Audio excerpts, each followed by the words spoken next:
안녕하세요, 화성밥상입니다. 오늘은 제가 고사리 준비했습니다. 고사리는 지리산 청정지역에서 자란 핵고사리입니다. 고사리 삶는 법과 고사리 데치는 법 맛깔나게 한번 준비해 보겠습니다. 냄비에 물을 넉넉하게 준비를 합니다. 소금 한 큰술을 넣어주세요. 생고사리를 삶으실 때는 언제나 집안에 창문을 열어놓고 생고사리를 삶으세요. 독성이 있다고 합니다. 준비한 고사리를 넣어줍니다. 저는 양이 많아서 한 3번 삶아야 될 것 같아요. 통통하고 고사리가 아주 좋아요. 지리산 청정지역에서 자랐기 때문에 너무 좋습니다. 이렇게 한번 뒤적여주세요. 파랗고 너무 좋아요.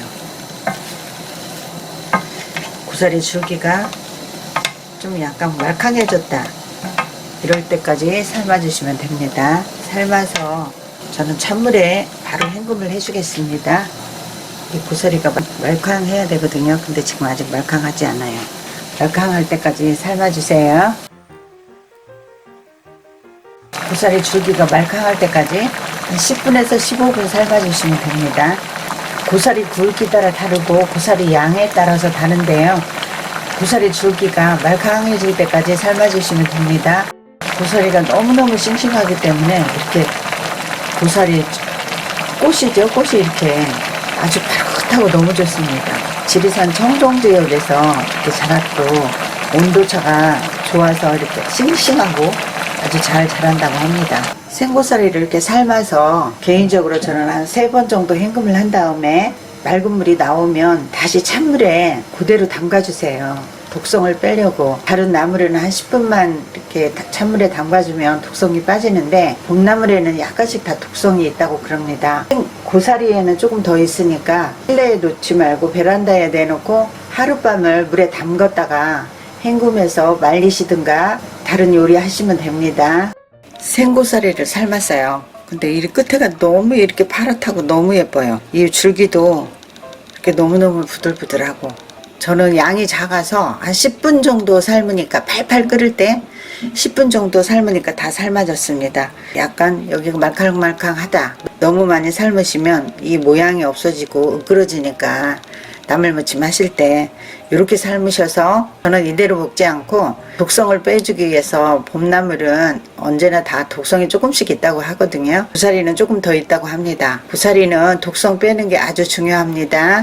생고사리를 제가 독소를 빼느라고 하루 정도 베란다 서늘한 곳에 물에 담갔다가 독소를 빼주었습니다. 2번 정도 헹굼을 한 다음에 생고사리 볶음과 생고사리 말리는 법 준비합니다.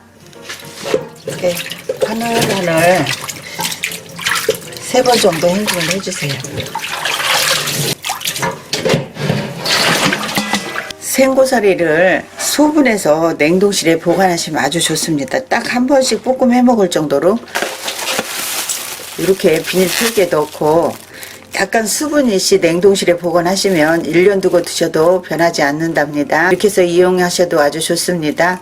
생고사리 나올 때 이렇게 보관 한번 해보세요. 생고사리 삶으셔서 다 독소 뺀 다음에 이렇게 채반에 베란다 햇볕에 말리셨다가 건고사리로 드시면 아주 좋습니다. 저도 이렇게 이 정도 한 줌을 말려 보겠습니다.